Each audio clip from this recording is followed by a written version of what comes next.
When my wife won $13 million in the lottery and ran off with her gym boy lover, her family stood inside the Cedar County courthouse smirking at me like I was the punchline of some terrible joke. But when the judge cleared his throat and read from the very document her own father once forced me to sign, the whole room went silent. Melissa's smile collapsed. Her sister's hands began to shake. And for the first time since she left, I felt something close to hope. But that moment didn't come out of nowhere. It rose out of one of the hardest years of my life, and it started the night I walked into my own home and realized my world had been hollowed out. My name is Tom Harrigan. I'm 54 years old, born and raised in Holland, Michigan.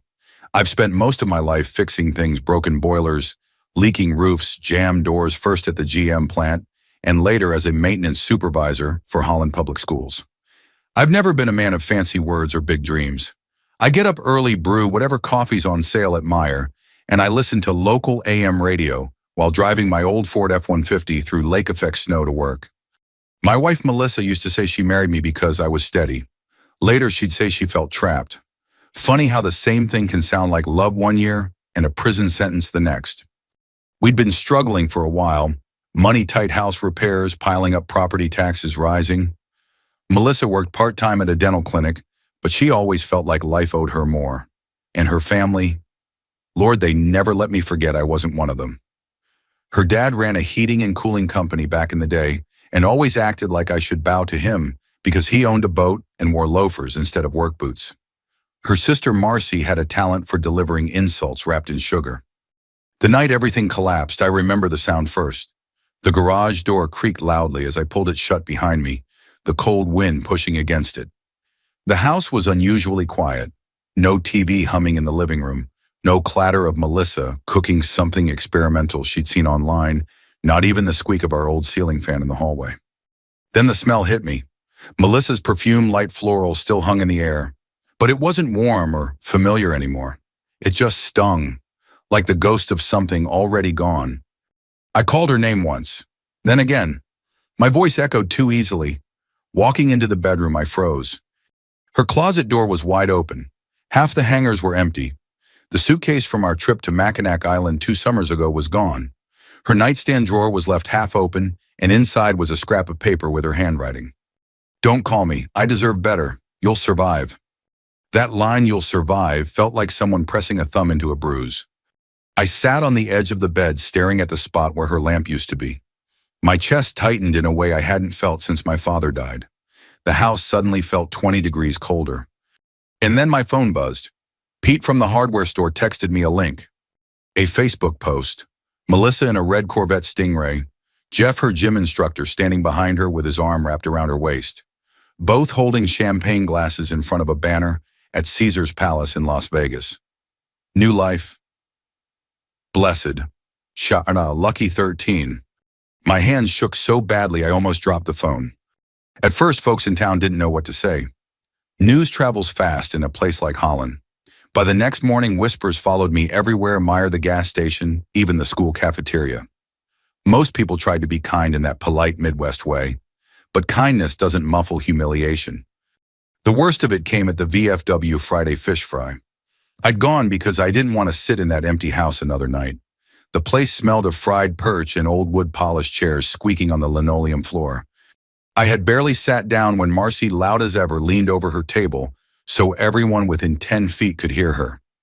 "You couldn't even fix the sink, Tom," she said, swirling her drink like she was auditioning for a soap opera.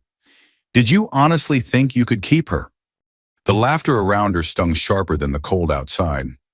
I didn't respond, didn't trust myself to. I just left, walking out into the freezing night. The wind off Lake Michigan cut straight through my jacket. I sat in my truck for a long time, engine idling, watching the condensation on the windows gather and slide downward like tears I refused to shed. Later, I stopped at Cedar County Credit Union to check our accounts. I already knew what I'd find, but seeing it confirmed on the screen made my stomach twist. Melissa had emptied everything she legally could. Our savings, our emergency fund, the little we'd set aside for roof repairs, gone. And as if that wasn't enough, 2 days later, I received a notice from her newly hired attorney. Melissa was petitioning for exclusive possession of the house and requiring me to pay rent if I stayed until the court ruled otherwise. Rent, On the home I had spent 20 years paying for, while she was taking selfies in Vegas with her new boyfriend. That night I slept in my truck outside Pete's Hardware, too ashamed to go home, too exhausted to keep driving in circles. I watched the streetlights flicker against the windshield and whispered to no one, "She's not just leaving. She's sharpening a knife." I didn't know then that things would get worse before they got better. I didn't know I'd be pulled into a legal war I never asked for, and I sure didn't know that buried deep inside an old binder covered in dust and spiderwebs was the very thing that would save me. But that moment was still months away.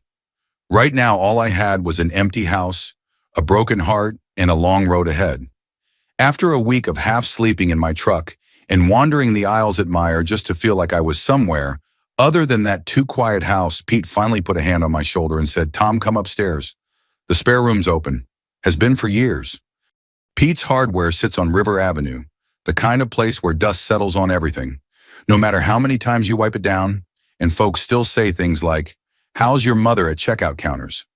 His upstairs storage room had been turned into a makeshift living space years ago, mostly used by seasonal workers or traveling relatives passing through. The staircase groaned under my boots as I dragged up a duffel bag filled with the few clothes Melissa hadn't thrown out into the garage in her hurry to reinvent her life. I dropped onto the old futon and stared at the ceiling, listening to the hum of the radiator and the creak of wood expanding in the cold. The place smelled like motor oil and cedar, strangely comforting compared to the emptiness I'd left behind. I must have been lying there an hour when Pete climbed up with 2 steaming mugs of coffee. "You need a lawyer," he said simply, "and not one of those billboard clowns from Grand Rapids. Someone who knows this town knows the people." That's how I ended up across from Janet Kroll 2 days later. Her office sat above a bakery downtown, the smell of fresh bread drifting in through the vents. The walls were lined with framed certificates, faded newspaper clippings, and a single photo of Janet fishing on Lake Michigan, holding a salmon nearly as big as her torso. She shook my hand firmly. "Tom Harrigan, heard your name a time or two. Sit. Tell me everything." I did slowly, haltingly. She didn't interrupt, didn't judge. Just scribbled notes in a notebook that had more dog-eared pages than smooth ones. When I finished, she let out a long exhale. "Well, Tom, let me level with you. Lottery winnings during a marriage are almost always marital property. Problem is, Melissa's gonna fight that with every ounce of her new money." I nodded. I expected as much. But then she asked something that made me pause. "Did you and Melissa ever sign anything related to finances? Anything her family pushed on you?" I frowned. My memory stirred. There was something I said. Thanksgiving at her parents' place. Years ago. Her dad pulled out a document, called it a family protection plan, said it was just to keep everyone's money straight in case anything happened. Janet leaned forward. "Do you still have it? If I do, it's probably in a binder in the garage. Or it was before Melissa tossed half my things out like they were trash." Janet closed her notebook. "Find it, and fast." 2 days later, the court granted me exactly 1 hour to retrieve personal belongings from the house before the locks were changed. I drove there early, parking across the street for a few minutes just to gather myself. The house looked smaller than I remembered. Or maybe I just felt smaller in front of it. When the sheriff arrived, he gave me a curt nod. "You've got 60 minutes, sir. I'll stay nearby." Walking inside felt like trespassing. Melissa had stripped the place of anything warm, pictures off the walls, curtains gone, throw blankets missing. My footsteps echoed off bare hardwood floors. I went straight to the garage, flicking on the light. Boxes were stacked haphazardly, half of them, crushed, some open and leaking old Christmas decorations. It looked like someone had stormed through in anger. Probably Melissa. She hated clutter. And me, I guess. I dug through box after box. Old t-shirts, rusty tools, a cracked crock pot.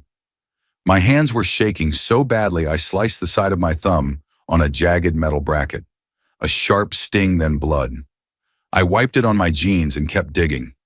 About 38 minutes in, yes, I checked my watch constantly, I heard a car slow in front of the house. I peeked through the side window. A white SUV, her father's. Someone inside sat watching the house. A tightness formed in my chest. Were they here to make sure I didn't take anything valuable? Were they hoping I'd fail? I swallowed hard and went back to work. My heart pounded in my ears. I shoved aside a cracked plastic tub, sending garland and a Santa figurine clattering to the floor. Behind it, wedged between an old snowblower and a stack of paint cans, I saw something black. A binder, covered in dust and cobwebs. My knees hit the concrete as I reached for it. I flipped it open. And there it was, the document with Melissa's father's perfect cursive signature on the front page. Before I could read more, the sheriff called from the doorway. "Time's up, sir." I tucked the binder under my arm and walked past the white SUV without looking at it. The engine revved as I crossed the lawn, but no one rolled down a window. Just watched. That evening, Pete drove me to Janet's office. I sat across from her as she adjusted her reading glasses and flipped through the pages, slowly her lips tightening with every line she read. Then she stopped, went back, read again. Her eyebrows shot up. She closed the binder softly and sat back in her chair, staring at me like she was seeing me for the first time. "Tom," she said, voice low and almost reverent, "I've been doing this 30 years, and Melissa's father, bless his self-serving heart, just handed us the keys to the kingdom. He tied his own family up in knots trying to protect their fortune, and in doing so," she tapped the document, "he just made you a multimillionaire." I felt the room tilt. The faint ticking of the wall clock grew louder. My throat tightened. For the first time since Melissa left, I felt something that wasn't pain or humiliation. I felt breath return to my lungs. I felt my spine straighten a little. Hope. Real solid hope. Hope is a strange thing. It doesn't fix everything, but it changes the way you stand, the way you breathe, the way you face people who once looked at you like you were already beaten. But hope doesn't pay legal fees, and it sure doesn't stop Melissa from coming after me with every weapon her new money could buy. The real fight was just beginning. A week after Janet discovered the hidden clause, I walked into the Cedar County Courthouse, feeling like I'd stepped into someone else's life. Reporters weren't there or anything. This wasn't Detroit or Chicago, but word had spread around town. Folks at the VFW, the bowling alley, Pete's Hardware, even the cashier at Meijer all seemed to know that Tom's got a shot after all. I appreciated it, but it didn't make facing Melissa any easier. She arrived with a new attorney, tall, tan, perfect hair, perfect suit, perfect smirk. The kind of guy who looked like he belonged on a billboard with his arms crossed beside the words, "We win big." He slid past me with Melissa clinging to his arm like a high schooler showing off her quarterback boyfriend. Jeff wasn't there. I hadn't seen him in weeks, come to think of it. Melissa looked me up and down like she was inspecting something she'd stepped in. "Well, Thomas," she said, voice dripping sugar and venom, "I see you found a lawyer. Cute." I didn't answer. I'd learned not to waste breath. Inside the courtroom, her attorney sprang to life like a peacock on display. "Your Honor, my client has been the sole financial contributor to the marriage for years. Mr. Harrigan is attempting to extort money he did not earn and does not deserve. We intend to prove he is and always has been financially dependent on my client." Dependent, that word hit harder than it should have. I worked overtime for decades on boilers, electrical panels, busted cafeteria dishwashers. I had calluses older than some of Melissa's new friends, but hearing him say it so proud and polished made me want to sink into the wooden bench. Janet didn't flinch. "Your Honor, the evidence will show otherwise, and will also be submitting a document drafted by the plaintiff's father which directly contradicts everything just stated." Melissa's attorney scoffed. "A document from her father, Your Honor, let's not waste time with irrelevant family nostalgia." Janet's smile was sharp. "Oh, it's very relevant." The judge set a future hearing date for reviewing financial evidence and ordered both sides to submit supporting documents. Melissa strutted out of the room like she'd won already. Outside the courthouse, Marcy was waiting with her phone in hand, clearly hoping to catch me looking pathetic. She didn't even pretend to whisper. "You know, Tom, maybe this is good for you. Maybe losing everything will teach you how to stand on your own feet." I walked past her, but her words clung to me longer than they should have. The following weeks were a grind. I worked my job during the day, then spent evenings at Janet's office going through every receipt, bank statement, and paycheck stub from the past 15 years. During one long session, Janet paused and looked up at me. "Tom, you holding up, okay?" I shrugged. "I don't know. I'm tired, embarrassed. I feel old." She softened a bit. "You're not old. You're just carrying too much. Happens to the best of us." It was strange, but those words, simple as they were, gave me something to stand on for a few more days. People underestimate how much power kindness has when you're drowning. And then came the Facebook Live incident. Melissa's brother Dale, a man whose hobbies included cheap beer, cheaper opinions, and filming himself doing both, went live on a Saturday night. He was red-faced, half-drunk, sitting in someone's cluttered basement. He held up a packet of papers and slurred, "We had to help Mel with this separation thing. You know, backdate it so the courts think it was before she hit the jackpot. Gotta protect family." He laughed, then spilled beer on himself. The video cut off. But not before half the town saw it. Janet had a copy within an hour. She called me at 9:30 that night. "Tom, sit down." When I told her I was already lying on the futon, she said, "Good, because this just became a lot easier." But Melissa didn't give up. Not her style. The next morning she called me. I almost didn't pick up, but something told me to hear whatever threat was coming. "You think you're clever," she hissed the moment I answered. "That video means nothing. Nothing I will." "You'll what, Melissa?" I said quietly. "Lie harder." There was a long, sharp silence, then a click. She hung up. The more the truth leaked out, the more I noticed something surprising. People around town started treating me differently, not with pity, but with a kind of quiet respect. The guys at the VFW saved me a seat again. The cashiers at Meijer smiled a little softer. Even my boss at the school told me, "Keep your chin up, Harrigan. Folks know good men when they see them." Those small moments mattered. They stitched me back together piece by piece. But hardship wasn't done with me yet. Legal fees were climbing fast, and I didn't want to drain every cent I had left. So I sold my F-150, the truck I'd had for nearly 20 years. I watched a younger guy drive it away while the exhaust sputtered, like an old friend clearing its throat one last time. Walking back to the hardware store in the bitter wind, my knees aching, I wondered if hope was just setting me up for a bigger fall. The final hearing was scheduled. Janet said it would be decisive. Everything we'd gathered, the video, the prenup, the financial records, would be laid out in front of the judge. The night before, I stood outside the courthouse with a paper cup of cheap coffee, watching snow swirl under the streetlights. All I could think was, tomorrow someone's going to say out loud who they think I am, the liar or the man telling the truth. I breathed in the cold air, felt it burn my lungs, and told myself one thing. Whatever happened, I wouldn't look away. The morning of the hearing, Holland felt colder than usual, the kind of cold that gets into your jacket sleeves and doesn't let go. I walked up the courthouse steps slowly, trying to steady my breathing. It wasn't fear anymore, just the weight of everything that had led me here. Every insult, every sleepless night, every humiliation I'd swallowed because I didn't know how else to keep going. Inside the courtroom, the wooden benches creaked under the shifting weight of neighbors, co-workers, and curious onlookers who'd followed my story like it was the local evening news. Melissa's family sat lined up in the front row, dressed like they were attending a gala instead of a hearing. Her mother clutched a sequined purse like it held the key to heaven. Her sister Marcy's lips were pursed tight enough to snap. And Melissa? She walked in with her overpriced attorney at her side, dressed in a white blazer and gold earrings, hair styled like she was auditioning for a luxury perfume ad. She lifted her chin when she saw me, giving me a smile that didn't reach her eyes. When the judge entered, everyone rose. The room fell silent except for the faint hum of the fluorescent lights overhead. Melissa's attorney started strong, his voice smooth and confident.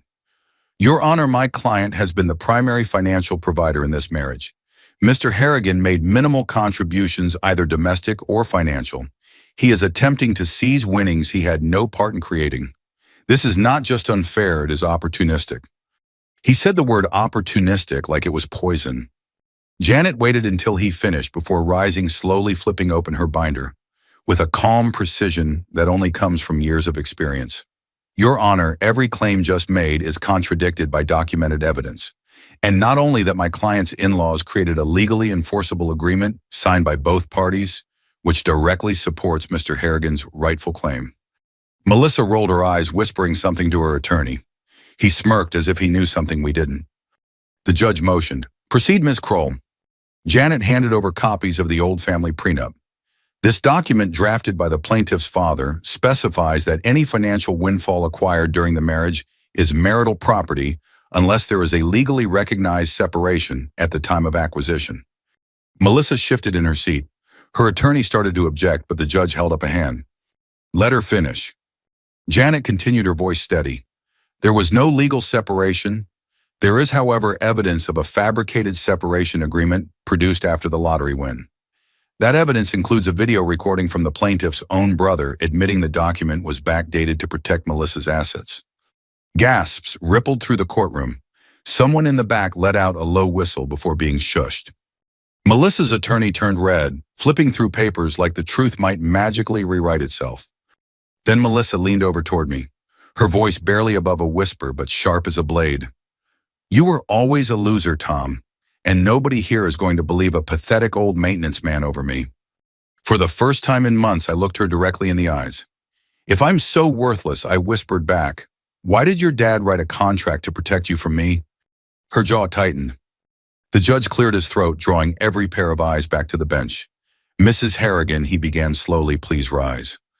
Melissa stood smoothing the front of her blazer. Her family sat up straighter as if preparing for her coronation. The judge opened the prenup again, adjusting his glasses as he read aloud in a firm, echoing voice. "This document clearly states that any financial windfall obtained during the marriage belongs to both spouses. The court finds no legal evidence of a separation at the time of the lottery winnings." Melissa's attorney tried to interject. "Your Honor, we contest." The judge raised a hand sharply. "Sit down." Then he continued, his tone harder now. "Furthermore, the attempt to present a falsified separation agreement is a direct act of fraud against this court." A tremor ran through the front row. Marcy's face lost all color. Melissa's mother gripped her purse until her knuckles turned white. The judge leaned forward. "Mrs. Harrigan, you attempted to defraud this court and your spouse. Your actions were not only illegal, but deeply lacking in basic decency. And as irony would have it, your own family's document proves the truth you tried to bury." The room was so still, you could hear someone's watch ticking. He turned to me. "Mr. Harrigan, the court awards you half of the $13 million lottery winnings, as well as reimbursement for your legal fees and compensatory damages related to the plaintiff's fraudulent actions." For a moment, everything froze. Then Melissa's sister gasped so loudly it echoed. Her mother broke into tears. Someone in the back muttered, "Lord have mercy." But my eyes stayed on the floor, on my worn shoes. I didn't gloat. I didn't smile. I didn't even look at Melissa. Because in that moment, something inside me finally let go. Months of humiliation, loneliness, self-doubt, they lifted like a heavy coat shrugged off after a long winter. I didn't win the lottery. I won my name back. When I walked out of the courthouse that afternoon, the cold didn't sting the way it had that morning. The wind off Lake Michigan was still sharp, but something in me felt lighter, like I'd been walking with a weight strapped to my chest and someone had finally cut it loose. I didn't rush to celebrate. That's never been my way. Instead, I stood on the courthouse steps for a moment and looked out over downtown Holland. Cars rolled past, people hurried along the sidewalks, bundled in winter coats against the wind. Life moved on, just like it always does, whether you're ready or not. Janet walked up beside me, tightening her scarf. "You did good in there, Tom." "I didn't do much," I said. "You did the heavy lifting." She chuckled. "I can't lift anything without the truth behind me, and you brought that in spades." For the first time in months, I let myself smile, a small one, but real. "Thank you," I said quietly. She gave my arm a light squeeze and headed down the steps. "Don't disappear on us now. Come by the office sometime. Maybe bring coffee." I promised I would, and I meant it. With half the lottery awarded to me, I could have gone big, bought a fancy house on the lake, leased a new truck with heated seats, taken a cruise around the world, like the retirees in those glossy brochures. But none of that felt right. I'd spent too many years living simple to suddenly turn into someone else. So I chose something smaller, something that felt like home. A little house tucked a few streets off the shoreline, not one of the big lakefront mansions, just a modest single-story place with a cracked driveway and a porch swing that swayed in the wind. The first morning I woke up there, I brewed a pot of coffee and carried a mug out to the back deck. The air smelled of pine and cold water. The lake was far enough away that I couldn't see it, but close enough that I could hear the distant rhythm of the waves. That sound had carried me through a lot of dark winters. Hearing it again, steady and calm, felt like stitching something broken back together. I fixed the porch steps myself, repainted the living room, replaced the old light fixtures. It felt good to fix things again, things that stayed fixed. Word traveled quickly around town. Folks from the VFW shook my hand when I stopped by on Friday nights. My boss at the school joked, "Don't forget us little guys now that you're rich." I told him he never had to worry about that. As for Melissa, I didn't see much of her after the ruling, but I heard enough. Jeff the Gym Boy Wonder filed a civil suit against her claiming she'd promised him part of the winnings.